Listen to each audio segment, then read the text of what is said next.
Yahweh. Tu connais, nous te confions encore sa vie, Yahweh. Nous te confions encore sa santé, que tu puisses encore avoir une onction, une puissance dans sa vie, qu'il puisse encore bénir et remplir de la force, qu'une onction et une force puissante soient dans sa vie, que la santé, la protection et la lumière puissante soient encore dans sa vie.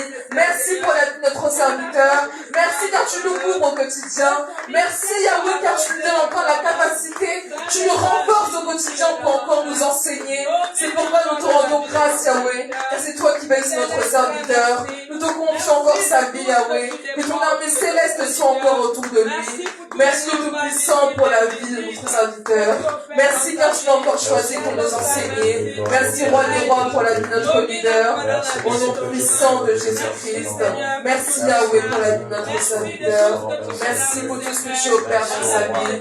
Au nom puissant de Jésus-Christ. Amen, amen, amen. Nous allons en présent, bien-aimés, prier pour l'enseignement que nous allons recevoir en ce jour. L'Éternel a encore convié notre serviteur à nous enseigner. Amen. C'est pourquoi tu vas prier qu'il puisse encore disposer ton cœur, disposer tes oreilles, afin que tu puisses comprendre cette parole et la pratiquer. Amen. Prie, bien-aimé, prie pour la parole que tu vas recevoir. Dieu Tout-Puissant, nous implorons encore ta grâce, que tu puisses encore nous permettre, Yahweh, d'écouter ta parole, de l'entendre et de la pratiquer. Nous te confions, Seigneur, cette parole que tu as mise dans la bouche de ton serviteur. Nous te confions cette parole qu'elle puisse nous transformer et nous charger encore d'une énergie céleste, une énergie puissante qui nous permette d'encore évoluer et grandir, Yahweh, dans ton ministère. Nous te confions en parole que nous allons recevoir. Dispose nos cœurs, Roi des Rois. Dispose nos oreilles, Dieu puissant. Nous te confions encore cette parole, Roi des Rois. Merci pour ce moment que nous avons passé en ta présence, Roi des Rois. Que ta main puissante soit encore dans ce lieu, dans cette parole que nous allons recevoir. Merci, Éternel, pour tout ce que tu opères. Au nom puissant de Jésus-Christ. Amen, amen, amen. Bien-aimés, je vous invite encore à acclamer pour le serviteur de Dieu qui va donner la parole du jour. Le bassin Vincent Calvin. Alléluia. Amen, amen. Est-ce que quelqu'un peut vraiment acclamer le Seigneur? Est-ce que quelqu'un peut acclamer le Seigneur? Amen, amen, amen. Alléluia, alléluia, alléluia. Éternel, parle-moi. Je veux recevoir ta parole, Seigneur. J'aimerais être béni par cette parole. Arrose-moi, Seigneur. J'aimerais comprendre les mystères cachés dans ta parole. Au nom puissant de Jésus-Christ, moi et ma maison nous sommes bénis. Moi et ma maison nous sommes bénis. Moi et ma maison nous sommes bénis. Moi et ma maison nous sommes bénis. Au nom puissant de Jésus. Au nom puissant de Jésus-Christ. Est-ce que quelqu'un peut pousser un cri de joie? Est-ce que tu peux vraiment acclamer le Seigneur? Est-ce que tu peux vraiment acclamer le Seigneur? Amen. Vous pouvez vous asseoir. Alors, que Dieu me donne la force de vous parler calmement pour que vous compreniez, parce que le but des enseignements, c'est les cerner, les assimiler et surtout aussi les pratiquer. Nous allons parler de la thérapie de l'âme. Parlant de la thérapie de l'âme, il y a beaucoup de choses qui se passent au centre, à l'épicentre de notre âme que parfois nous ignorons. Donc, le thème, c'est la thérapie de l'âme et le sous-thème, les émotions et la raison. Alléluia. Amen. Je veux lire Psaume 41, verset 5. La Bible dit, « Je dis à l'Éternel, aie pitié de moi, guéris mon âme, car j'ai péché contre toi. » Dis après moi, Éternel, guéris mon âme. Éternel, guéris mon âme. Dis, Éternel, guéris mon âme. Éternel, guéris mon âme. Alors, c'est le psaume de David, 41, verset 5. Il dit, je dis, l'Éternel, aie pitié de moi, guéris mon âme, car j'ai péché contre toi. Ça veut dire que l'âme peut avoir des maladies. Ton corps, ton esprit et ton âme sont des tripatrites. C'est-à-dire, c'est des unités. Le corps est tridimensionnel. Donc, c'est 3 unités ou 3 entités. L'esprit peut être affecté, mais le corps en bonne santé. C'est quand le corps peut être malade, mais l'âme en bonne santé. Mais ici, l'auteur est en train de parler de sa maladie au niveau de l'âme.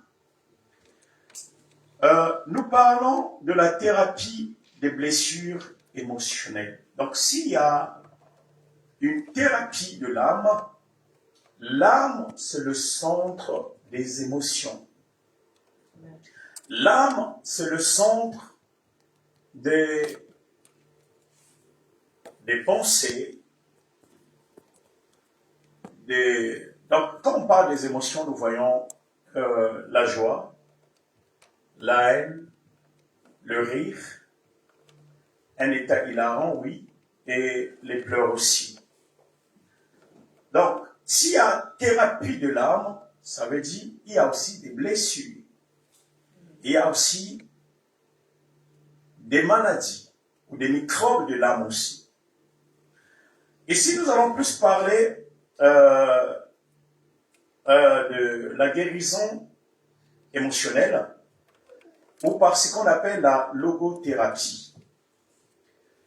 La logothérapie, ici, je veux l'aborder pas dans le sens psychologique, mais nous abordons la logothérapie d'un axe ecclésiastique.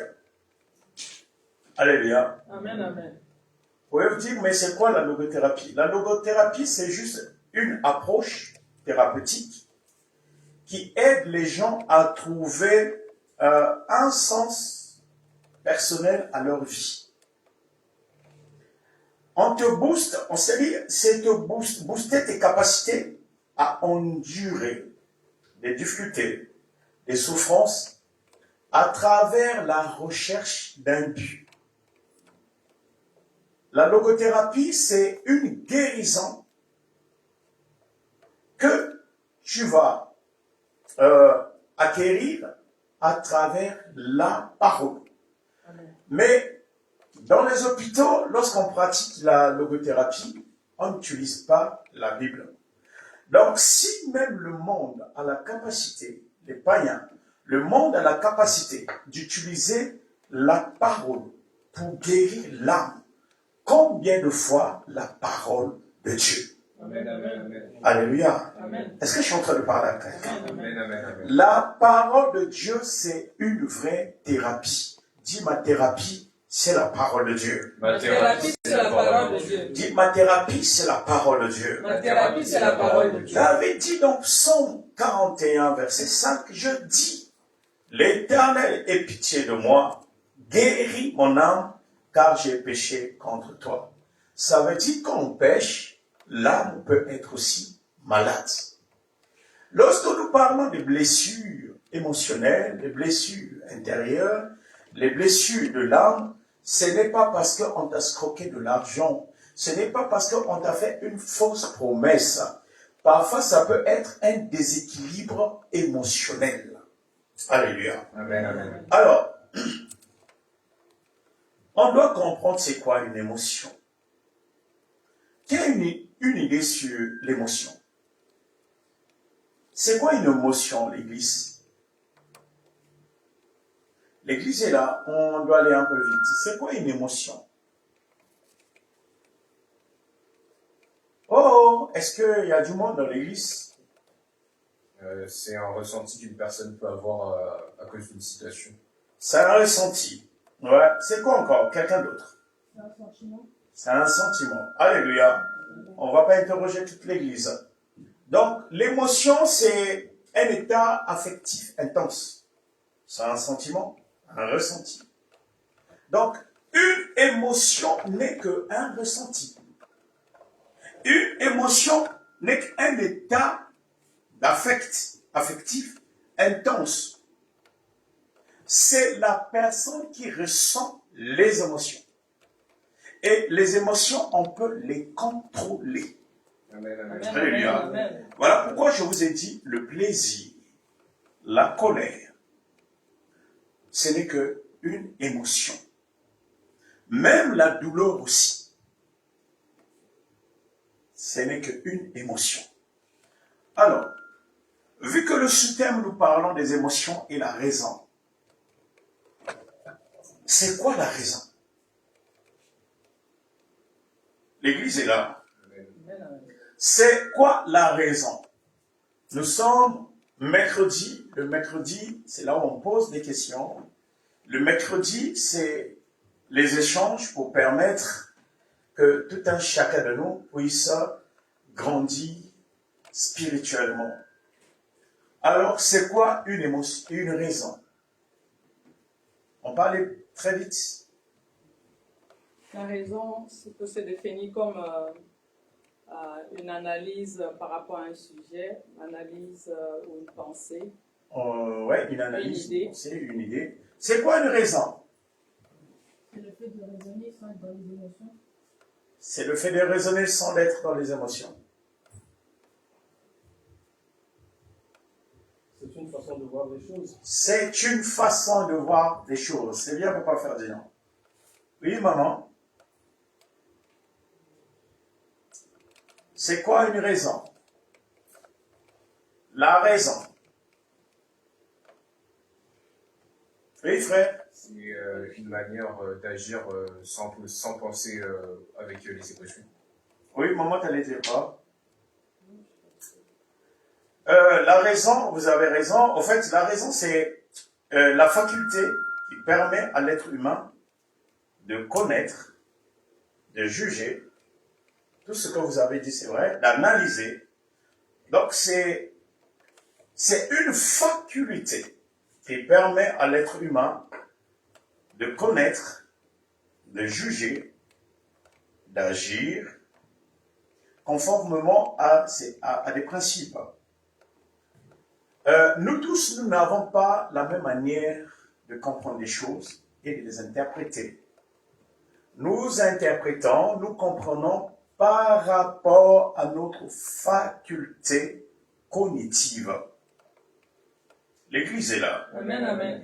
Alors, nous sommes en train de parler de la thérapie de l'âme. Dis, Éternel, guéris mon âme. Éternel, guéris mon âme. Dis, Éternel, guéris mon âme. Éternel, guéris mon âme. Bien aimé, comme le corps peut avoir le palu, la fièvre, la gastro, l'âme aussi a ces maladies. Voilà pourquoi David, dans Psaume 41, verset 5, il dit, Éternel, aie pitié de moi, guéris mon âme.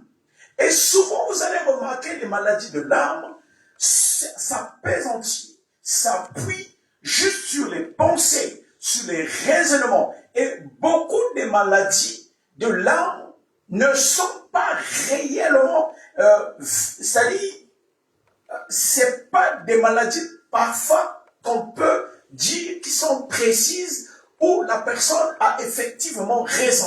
Tu peux penser à un truc qui n'est pas vrai. Parce que ce n'est que ton interprétation. Je donne un exemple. Un enfant qu'on traite qui n'est pas belle, qui est un singe. Un enfant qu'on traite que tu as un gros nez, ou soit tu es bête, tu ne comprends rien. Lorsqu'on te traite que tu es un singe, que tu n'es pas belle, tu n'es pas beau, c'est toi qui te donnes une image dans la tête. C'est le fait que tu ne sois pas construit au plus profond de ton intérieur que tu vas donner une image de toi. C'est-à-dire, les phrases extérieures, c'est toi qui les valides. Alléluia. Quand quelqu'un te dit, tu n'es pas beau, parce que toi-même aussi, à l'intérieur, dans ton âme, tu ne te sens pas beau, et tu donnes l'accord à ces phrases-là, ou à ces mots. Et au final, ça te blesse à l'intérieur. Ça peut jouer sur l'estime de soi. Et par la suite, ça génère des maladies de l'âme. Alléluia. Amen. Donc, en aimant les maladies de l'âme, c'est nous-mêmes en premier lieu qui possédons les clés. Dis, j'ai les clés de mon âme. J'ai les clés de mon âme. Dis, j'ai la clé de mon âme. J'ai la clé de mon âme. Dis, je possède la clé de mes émotions. Je possède la clé de mes émotions. Alléluia. Amen. Comme nous avons parlé du fait que tu possèdes la clé, tu as les clés de tes émotions. Au jour d'aujourd'hui, même à la sortie de ce culte, bien aimé, rien de ce qui est dit à l'extérieur qui peut te perturber. Alléluia. Je vous ai dit ce matin aux enseignements de 5 heures que nous avons ce qu'on appelle l'illusion optique. Lorsque tu es au bord de la mer, tu auras l'impression que l'eau à l'horizon, au niveau du relief, tu auras l'impression que la terre et les eaux sont collées, se raidissent. Au fur et à mesure que tu vas pousser soit dans la mer ou dans le fleuve, tu te rendras compte, au fait, ce phénomène s'éloigne. Ce n'est pas tout ce que tu vois qui est réel. Alléluia. Au fait, quand tu vois, ça paraît réel, mais ce n'est pas la vérité. Je suis en train de parler à quelqu'un. Quelqu'un peut t'insulter que tu es bête, tu n'es pas intelligent. Ça dépend dans quel milieu. Regardez les normes. Il y a des pays, pour te considérer être beau garçon, il faut avoir un gros ventre. Parce que dans ces contrées-là, ils ont ces normes-là. La Chine n'a pas les mêmes normes que la France. La Russie n'a pas les mêmes normes que l'Espagne. Alléluia. Amen. Et toi aussi, tu devrais avoir tes propres normes. Est-ce que je suis en train de parler à quelqu'un? Vu que nous avons parlé des clés des émotions, alors, nous allons lire un passage. Proverbe 16, verset 20. La Bible dit, « Celui qui réfléchit sur les choses trouve le bonheur. Celui qui se confie en l'Éternel est heureux. » Nous avons dit c'est quoi la raison. On a défini la raison comme étant une faculté qui permet à l'être humain de connaître, de juger, de réfléchir, d'analyser conformément à des principes. Et Proverbe 16, verset 20, la Bible nous dit, « Celui qui réfléchit sur les choses trouve le bonheur. » Ça veut dire, quand il y a des événements, quand il y a des troubles, des turbulences, la première des choses qu'il faut faire, c'est de réfléchir sur les choses. Dis, je veux réfléchir sur les situations. Je vais réfléchir sur les situations. Dis, je dois réfléchir même sur la parole de Dieu. Je dois réfléchir même sur la parole. Alléluia. Amen. La Bible dit, celui qui réfléchit sur les choses trouve le bonheur. Ça veut dire la clé du bonheur est au niveau de ta réflexion. Or, la réflexion s'éloigne des émotions. La réflexion, ici, nous partons dans le strict de la raison. Alléluia. Amen. Celui qui réfléchit est différent de celui qui est émotionnel. Les émotions, ce sont des affects. Ah, mon enfant est tombé. Ah, mon bébé est en train de saigner. Tu ne vois que le sang. Est-ce que tu as eu le temps de scruter la plaie? Est-ce que je suis en train de parler à quelqu'un? Alléluia. Amen. Et voilà pourquoi vous avez remarqué, dans les églises, dans nos relations, nous agissons plus sur la base émotionnelle et non sur la base de la raison.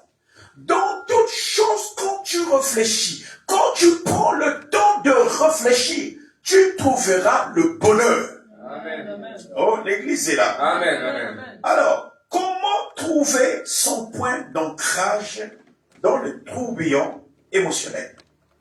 La difficulté, c'est ça. Comment est-ce que tu peux faire?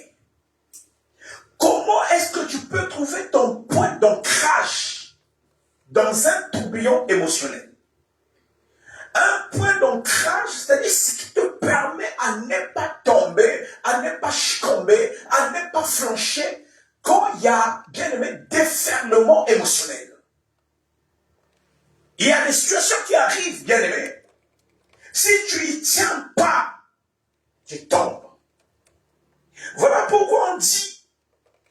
Ne te précipite pas à t'irriter, car l'irritabilité est le sort des stupides.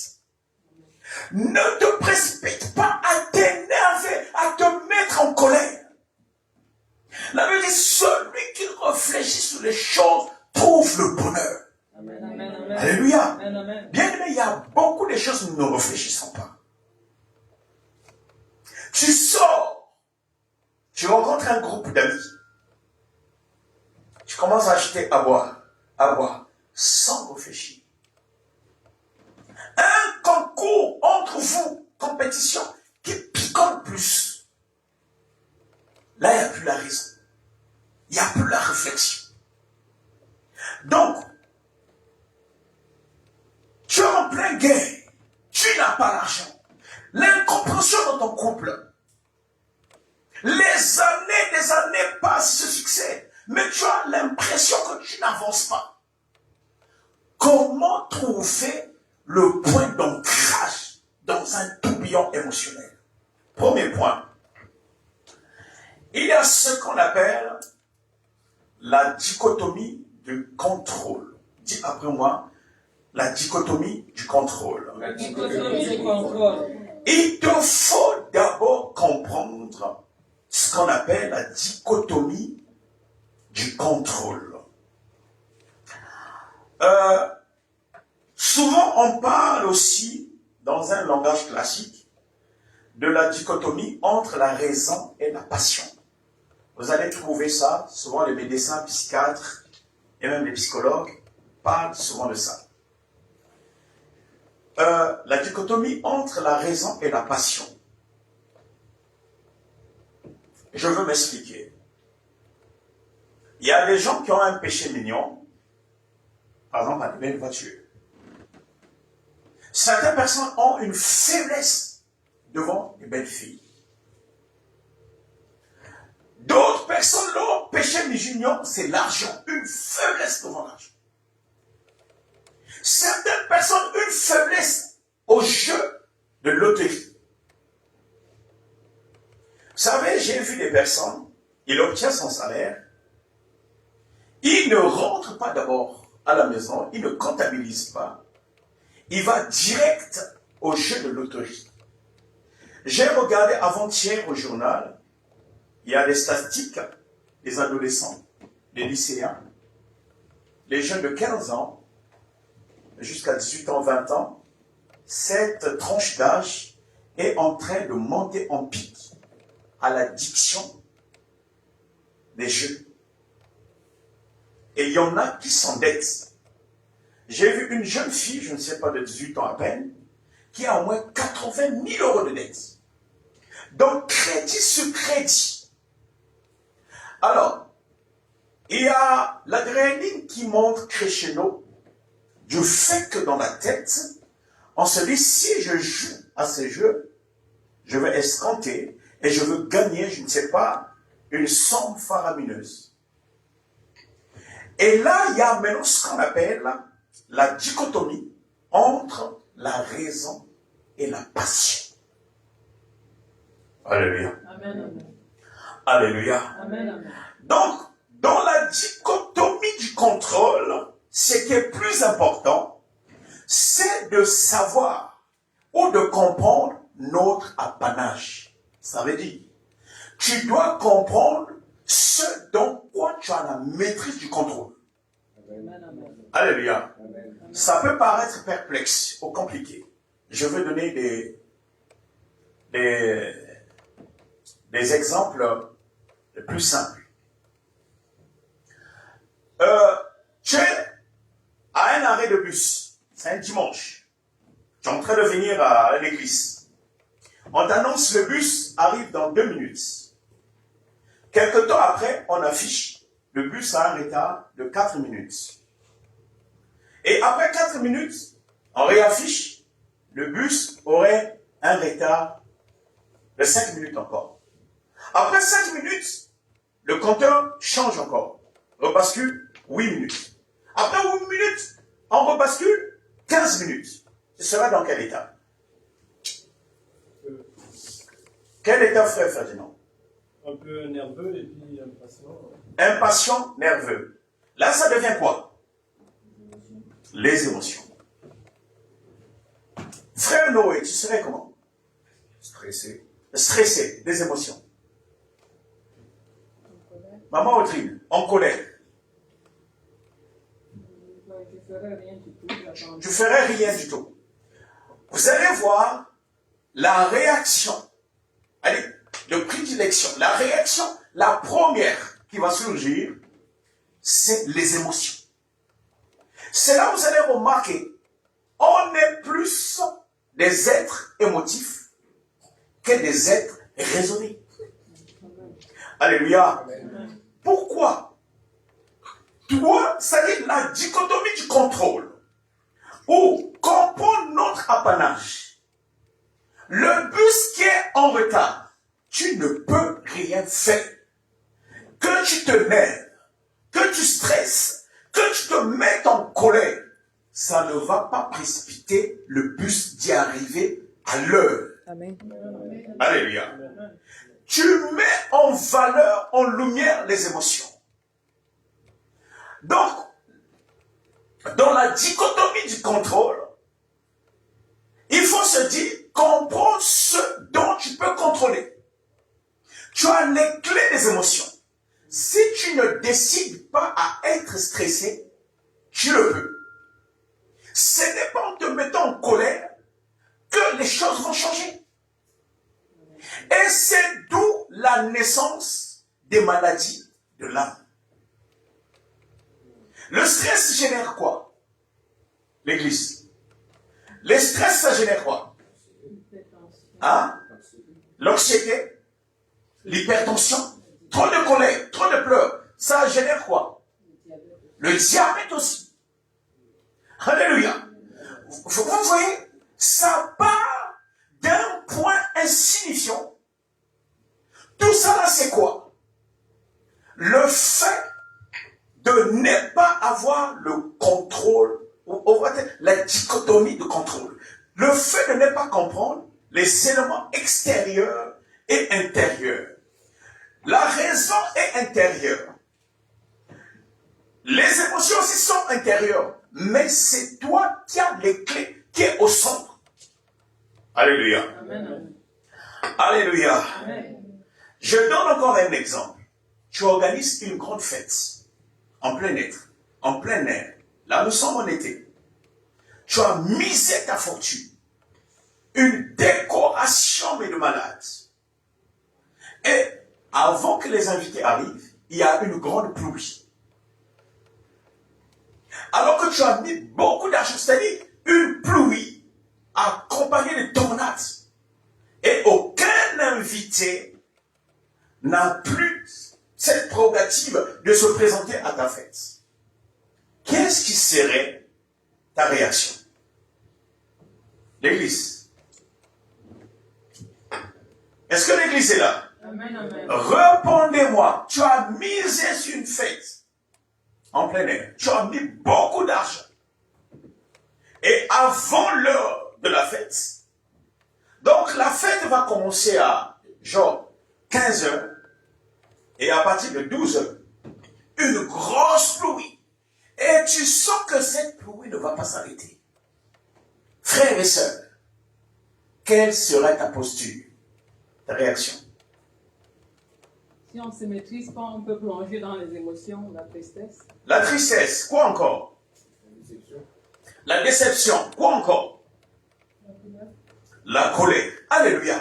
Tout ça là, c'est toujours les émotions. Dis, je neutralise les émotions. Je neutralise les émotions. Dis, je bannis les émotions. Je bannis les émotions. Dis, je contrôle mes émotions. Je contrôle les émotions. J'ai l'apanage des émotions. J'ai le contrôle de la dichotomie des émotions. J'ai le contrôle de la dichotomie des émotions. Alléluia. Amen, amen. Sachez une chose, bien-aimé. Il faut savoir s'inventer une raison. Malheureusement, il y a des expressions des émotions. Il faut savoir s'inventer une raison. Au cas où si tu te disais que la pluie là est arrivée, peut-être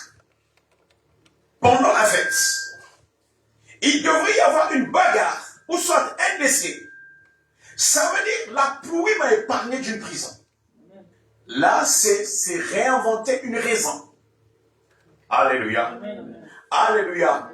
Bien-aimé, tu n'as pas la capacité d'arrêter la pelouse. Mais tu as la capacité à arrêter la déception au plus profond de toi. Est-ce que quelqu'un est comprend?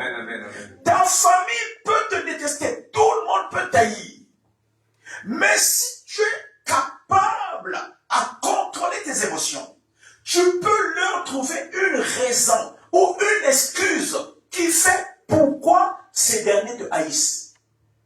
Sachez une chose, toutes les personnes qui nous haïssent se sont quelque part inférieures. Est-ce que je suis en train de parler? Est-ce que vous savez même le racisme? Tous les blancs qui sont racistes, c'est le fait qu'ils se sont inférieurs. Il y a un complexe. S'il n'y a pas ça, parce que tous les humains sont pareils. Je vais vous donner un exemple. Va dans un parc. Si tu rencontres deux chiens qui se croisent, un gros chien et un petit chien, lequel des deux qui va attaquer l'un ou l'autre? Le petit chien qui attaque. Mais pourquoi le petit chien va attaquer le gros chien? Parce qu'ils se sentent inférieurs. Ils se sentent inférieurs.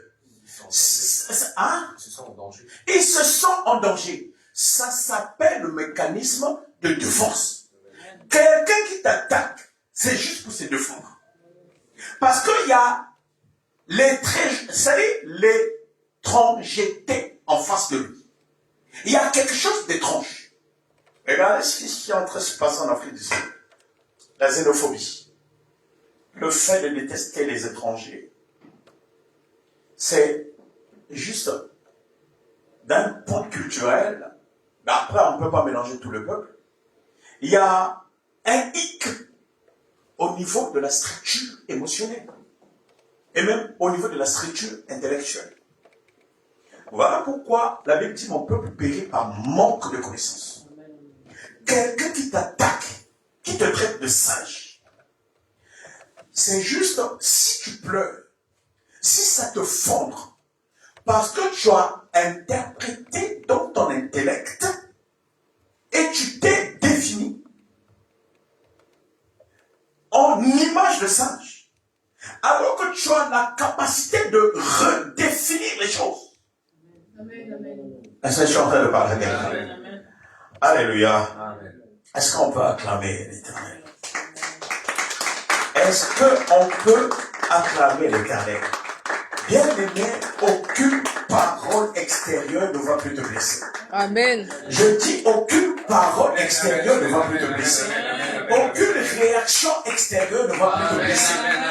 Bien aimé, détruis la mauvaise interprétation des choses dans ta vie. Alléluia. Et la meilleure interprétation des choses. Est-ce que je suis en train de parler à quelqu'un? Sachez bien aimé, les événements ne sont pas contrôlables. Tu ne peux pas contrôler la pluie. Il y a des gens qui s'énervent parce que le soleil brille très fort. Mais tu vas t'énerver contre le soleil pour rien.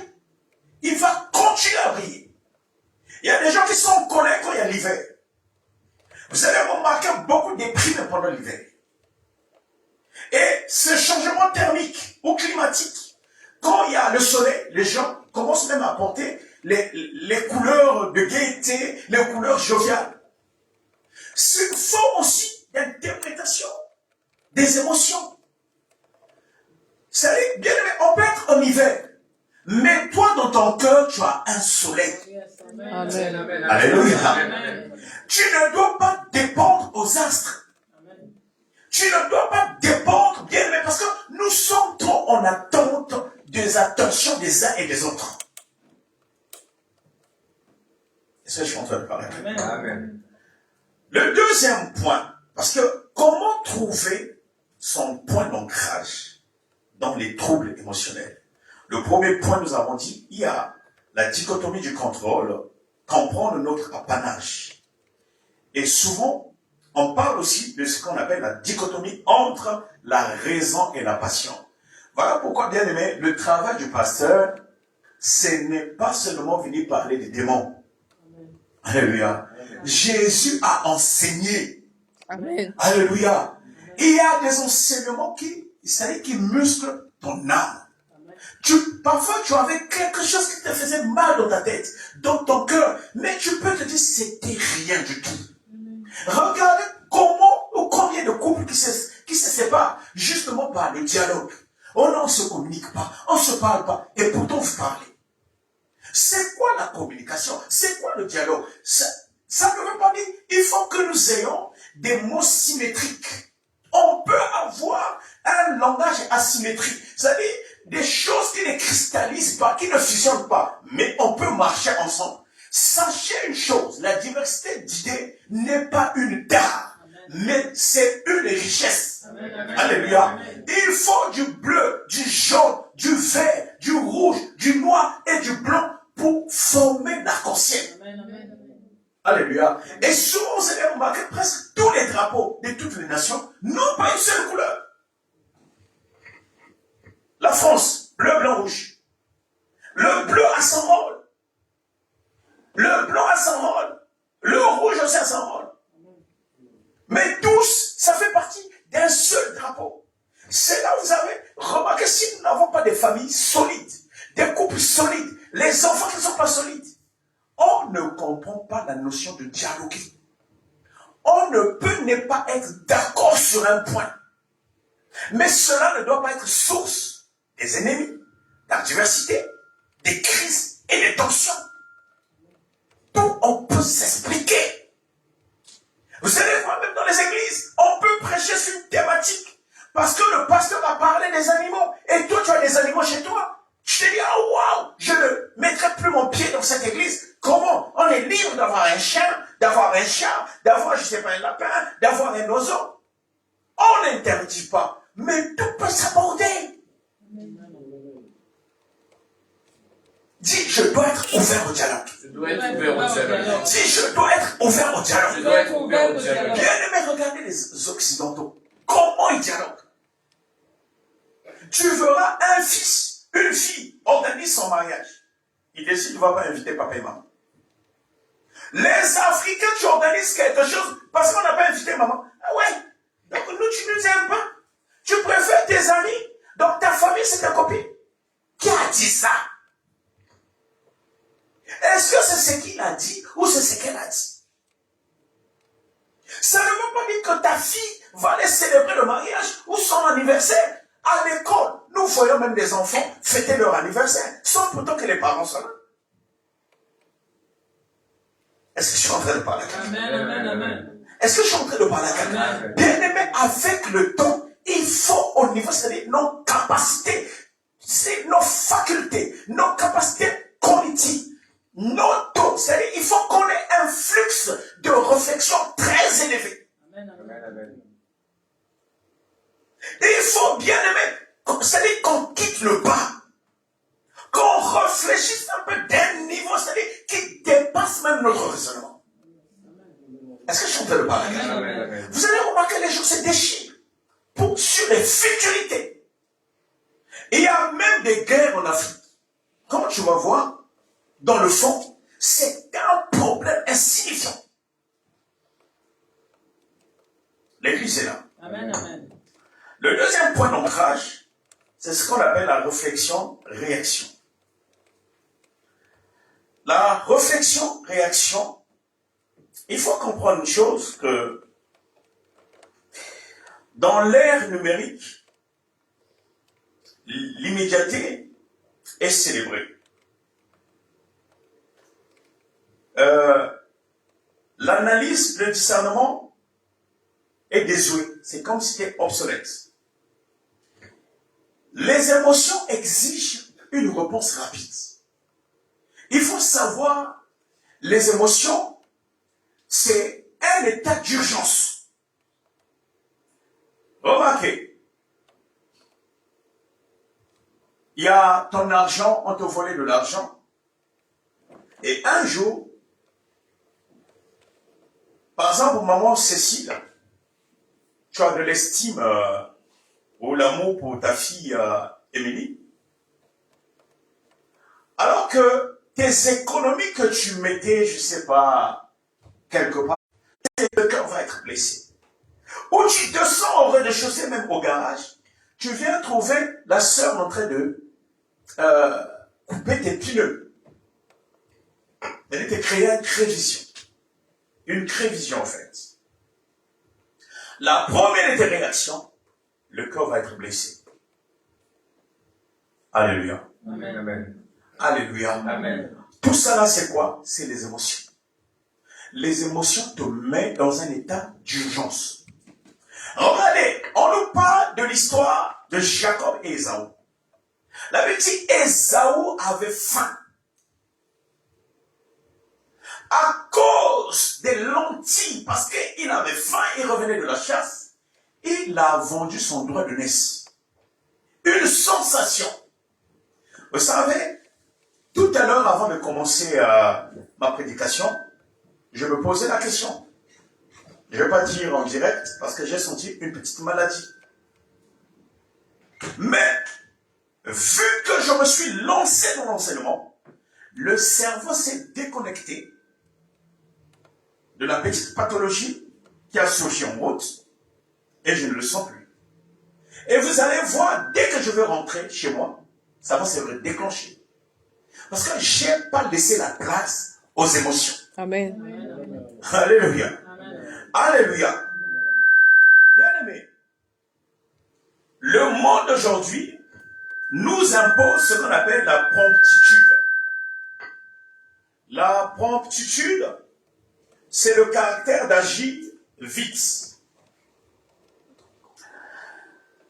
Alléluia. Tu vas remarquer, tu travailles quelque part avec un collègue, avec un ami. Dès qu'on te fait une réflexion, c'est-à-dire les réflexions répétitives, merci, que Dieu te bénisse. Alléluia. Vous allez remarquer, il y a certaines personnes qui s'énervent vite parce qu'on t'a fait trop de réflexions. Et le leitmotiv de ce qui t'entoure, c'est juste de faire des réflexions. Des réflexions. Imagine encore un exemple. Moi, ça, j'avais remarqué au Congo à l'époque. Souvent, j'ai vu des gens aller au tribunal parce qu'on a insulté l'enfant mal élevé. Mon père avait porté plainte une personne qui avait insulté, je ne sais pas, mon grand frère mal élevé. Je ne sais pas si, Papa Ferdinand, tu peux avoir le souvenir, cette insulte à l'époque, les parents ne se portaient pas. C'est-à-dire, ça touchait le point, c'est-à-dire organique d'une famille. Ils étaient arrivés au tribunal. Mon enfant, mon fils mal élevé. Et tout ça là, ce n'est que le manque de contrôle des émotions. Alléluia. C'est la réflexion-réaction. Normalement, et ça c'est action-réaction en fait. Normalement, au lieu d'action-réaction, on devrait agir dans ce schéma, réflexion, réaction après. Amen. Alléluia. Amen. Dis réflexion. Réflexion. Dis après moi réflexion. Réflexion. Réaction par la suite. Réaction par la suite. Dis réflexion. Réflexion. Action par la suite. Action par la suite. Alléluia. Amen, amen. Alléluia. Amen, amen. Bien-aimé, attention à toutefois d'être à la défensive. Que dit la Bible encore dans Proverbe 16, à partir du verset 21 à 22? Celui qui est sage de cœur est appelé intelligent. Et la douceur de ses lèvres augmente le savoir. La Bible dit, celui qui est sage de cœur est appelé intelligent. Et la douceur des lèvres augmente le savoir. La sagesse est une source de vie pour celui qui la possède. Et le châtiment des insensés, c'est leur folie. Qu'est-ce que la Bible nous enseigne ici là? Il y a des gens que nous trouvons sages par apparence, mais dans leur cœur, ils ne sont pas sages. On a un frère ici compris. Il y a des questions parfois les gens me posent. Pourquoi on ne voit plus le frère intel? Pourquoi on ne voit plus la sœur intel? Est-ce que vous savez, il y a des gens qui viennent prier, leur âme, le cœur n'est pas prêt pour prier. Il y a des gens qui sont nuits à l'église. Mais la même personne, tu vas la voir dans une fête, dans un milieu, exhiber des pas de danse, mais de façon extravagante.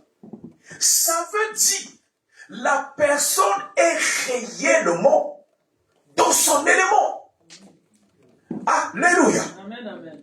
Oh, est-ce que l'église est là? Amen. Est-ce que l'église est là? Amen, amen. Est-ce que l'église est là? Yes. La Bible dit, celui qui est sage du cœur est appelé intelligent.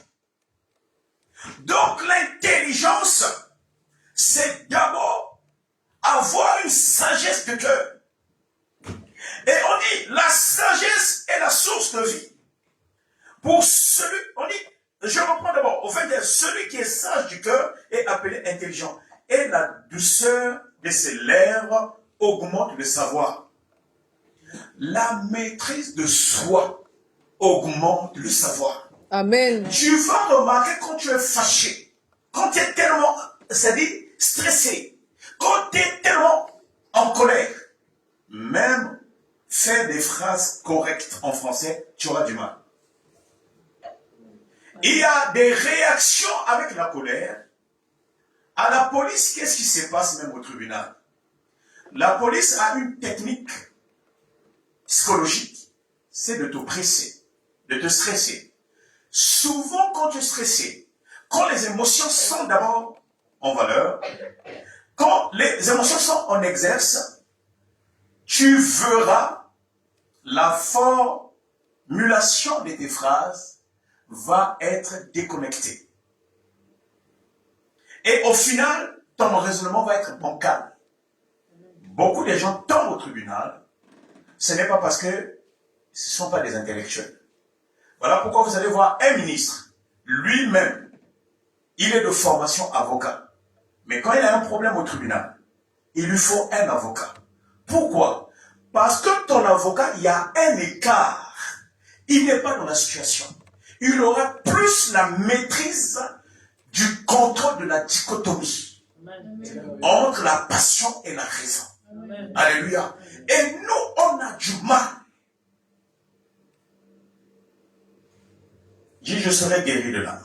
Je serai guéri de l'âme. Dis, mon cœur soit guéri. Mon cœur soit guéri. Et mon âme soit guérie. Et mon âme soit guérie. La raison va être en exergue dans ma vie. La raison va être en exergue. Alléluia. Bien aimé, donc ce qui te touche, ce qui déclenche tes émotions, c'est justement, vous savez, qu'est-ce qui te touche? Quel est le type de croyance as-tu par rapport au mot? Quel est le lexique? Quel est ton agenda personnel? Quel est ton schéma grammatical? Ou quel est ton profil intellectuel? Ou ton profil avec lequel tu interprètes les choses? Vous allez voir, on interprète souvent très mal, Amen. de façon erronée. Amen. Toutes les relations, bien aimées, se détruisent par l'interprétation des événements. Est-ce que je suis en train de parler à quelqu'un? C'est-à-dire, on a une façon d'interpréter. Tu as dit quelque chose, tu verras souvent la personne qui dit. Donc, tu veux dire. Tu veux dire ceci. Alors que ce que tu es en train de dire, lui-même, il sait le dire. C'est pas ce qu'il a dit. Tu dis à une personne, mais quel type de question que tu me poses? Et la personne répond, ah, donc tu veux dire que je suis bête. Est-ce que moi j'ai dit que tu es bête? Non. Alléluia. Amen, amen. Vous êtes proactive de la dissonance de notre intellect. C'est-à-dire, nous anticipons de façon erronée des propos d'une tierce personne. L'interprétation, que Dieu te donne un don d'interprétation. Alléluia. Que Dieu te donne la capacité de mieux interpréter les choses. Amen. Est-ce que je suis en train de parler? Amen. Alléluia. Notre propre jugement. Alors, bien aimé, pour finir, il faut savoir ce que j'ai dit. La réflexion avant la réaction. Toute chose, retenez ça. Prenez le temps, même si la chose te fait mal. Bien-aimé, exprime ton sourire. Exprime ta sérénité. Je vous avais enseigné sur la taraxie. On a parlé de la bonnière. Alléluia. Tu vas te rendre compte avec le temps ce que tu pensais, c'était pas ça. L'image que tu avais, ce n'est pas ça. Je vous ai dit, tu peux regarder la personne, mais tu ne le vois pas. Tu peux te croiser avec une personne dans le bus. Et la personne te dit, madame, parfois la personne fait semblant, mais madame, vous m'avez piétiné. Ah, excusez-moi. Alors que vous priez, même parfois vous asseyez au même rang, c'est-à-dire la même chaise, le même banc, le même fauteuil, mais tu ne l'as pas vu. Alléluia. Amen, amen. Alors, la réflexion avant la réaction. Comment se fait? Ça se fait par l'auto-analyse, par la connaissance de soi. Bien aimé, nous parlons beaucoup de la connaissance de soi. Nous parlons de beaucoup de la connaissance de soi. Et bien aimé, malheureusement, on s'y connaît pas. On ne prend pas le temps de s'auto-examiner. Donc, bien aimé, pour que tu arrives à, bien aimé, à magnifier cette capacité de réfléchir avant d'agir, le premier point, c'est l'auto-analyse. La connaissance de soi. Que dit la Bible dans 2 Corinthiens 13, verset 5? Examinez vous-même pour savoir si vous êtes dans la foi. Éprouvez vous-même. Reconnaissez-vous. Ne reconnaissez-vous pas que Jésus-Christ est en vous? Au moins peut-être que vous soyez reprouvé. On ne dit pas que quelqu'un d'autre va vous examiner. La Bible dit, examinez-vous vous-même. De savoir aussi quel type de foi avez-vous. Quel type de connaissance avez-vous sur votre propre personne. Alléluia. Amen. Apprenez à tracer vos schémas émotionnels. Qu'est-ce qui génère les émotions? Dans les émotions, j'ai dit la colère, la tristesse, tout ce qui est autour.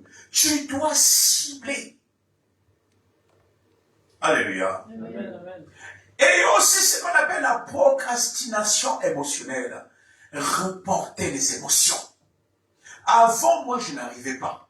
La procrastination émotionnelle. Il peut y avoir un problème qui m'a fait mal aujourd'hui. C'est pas de la rancune. C'est pas du rancœur. C'est pas c'est-à-dire, c'est pas de la ruse. C'est pas du fumistre. Alléluia. Amen. Mais, c'est une façon de l'autocontrôle. C'est une façon du contrôle de la dichotomie entre la passion et la raison.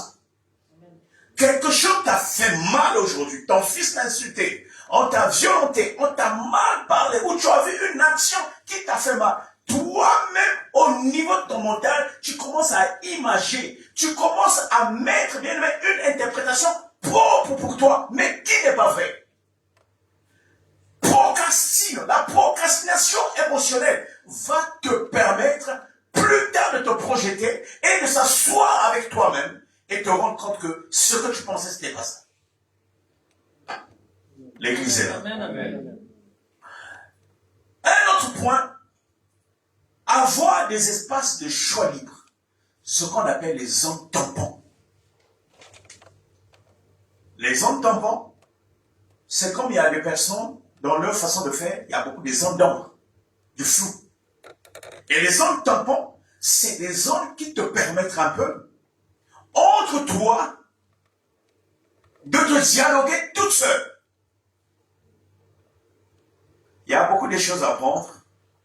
Que Dieu nous bénisse. Alléluia. Amen, amen.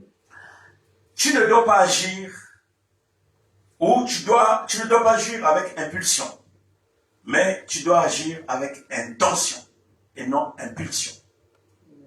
Agissez avec intention et non impulsion. Que Dieu vous bénisse. Amen. Que Dieu vous bénisse. Alléluia.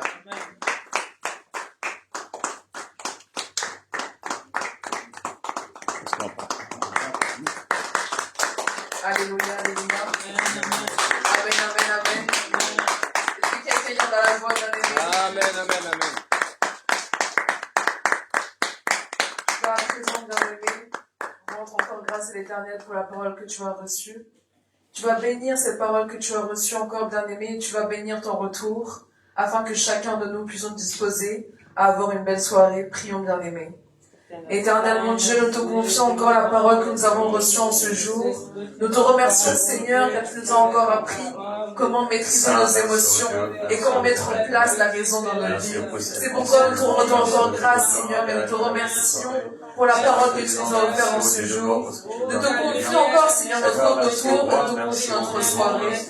Nous te remercions du Tout-Puissant, car tu nous as encore enseigné, nous as encore pratiqué la parole que tu as mis dans nos vies. Merci, le Tout-Puissant, pour ta parole. Merci, Éternel, pour cet enseignement que tu nous as offert. Que cette parole puisse encore nous transformer chacun de nous, transformer nos cœurs et nos âmes, afin que nous puissions changer et pratiquer la parole que tu mets dans nos vies. Mais encore les épreuves de nos vies éternelles, afin que nous appliquions la parole que tu nous enseignes. Bénis notre soirée. Merci, Éternel. Au nom puissant de Jésus-Christ, bénis notre retour éternel. Amen, amen, amen. Amen, amen, amen. Soyez bénis, bien-aimés, et passez une bonne soirée. Amen, amen.